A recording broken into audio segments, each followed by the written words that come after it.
Si t'es une maman, j'aimerais que tu me dises ce que tu choisirais. Option numéro 1, mettre de l'argent de côté pour tes enfants sur un petit compte épargne, voilà, pour les aider un petit peu dans la vie. Ou, option 2, leur léguer des valeurs, un mindset qui va les aider à avoir confiance en eux, à s'assumer, réaliser leurs rêves, savoir gérer leurs émotions négatives, faire face aux défis de la vie. Quel est ton choix?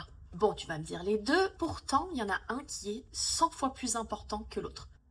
Alors, tu as peut-être déjà entendu parler du rich privilege. Donc, en gros, si tu nais dans une famille riche, ça va être un peu plus facile pour toi dans la vie. Ou le white privilege. Donc, si t'es blanc, ça va être plus facile pour toi dans la vie. Ou le beauty privilege. Si t'es beau, ça va être plus facile dans la vie, etc., etc. Et il y a une forme de privilège dont absolument personne ne parle, ou plutôt tout le monde préfère ne pas regarder. C'est ce qu'on appelle le good parent privilege.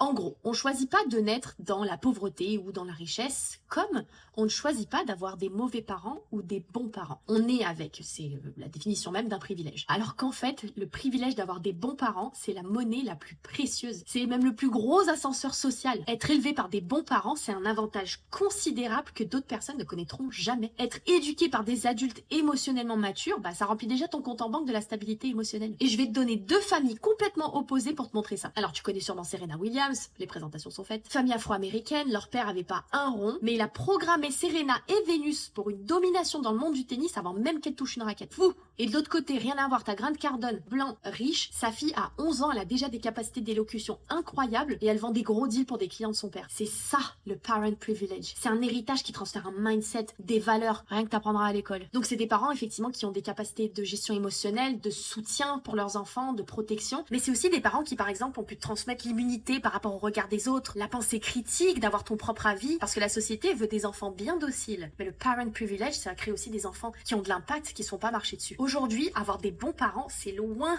d'être la norme. La norme, elle ressemble plus à faire 10 ans de thérapie pour te séparer de la toxicité de tes parents. C'est pour ça qu'on accompagne des femmes, parce qu'elles sont nombreuses à en avoir marre déjà de passer des années en thérapie. Tout ça pour dire quoi? C'est à cause de tes parents que t'as peur du rejet? Oui, il y avait de fortes chances que ça vienne de là. Mais surtout parce qu'elles ont envie de transmettre un héritage à leurs enfants qu'elles-mêmes n'ont pas eu. Et offrir à leurs enfants les meilleurs outils pour leur vie. Et c'est pas leur mettre un peu de sous de côté ou leur acheter leur première voiture qui les aide vraiment. C'est ça, briser les cycles. Et pour le faire, par contre, tu peux pas transférer quelque chose à tes enfants qui n'existe pas déjà chez toi. Si tu prônes le courage, la confiance en soi, mais que de l'autre côté, toi, tu te sacrifies tout le temps, tu t'oublies, dans ton couple, il n'y a plus de communication, t'es dépassé par tes peurs, tes enfants retiendront aucun de tes discours, ils vont modéliser ta vie, comme toi, tu l'as fait avec tes parents. Mais ça se construit, ça, chez toi. Le succès de tes enfants dans leur vie, il passe par ta propre régulation, ton propre accomplissement. Donc, il y a celles qui font du petit dev perso de surface, qui achètent un bouquin de parentalité positive pour essayer de gérer leur gosse, et il y a celles qui décident de devenir le privilège. Celles qui musclent leur propre système pour offrir à leurs enfants un héritage qu'aucune banque ne pourra saisir. Autrement dit, une mère solide, accomplie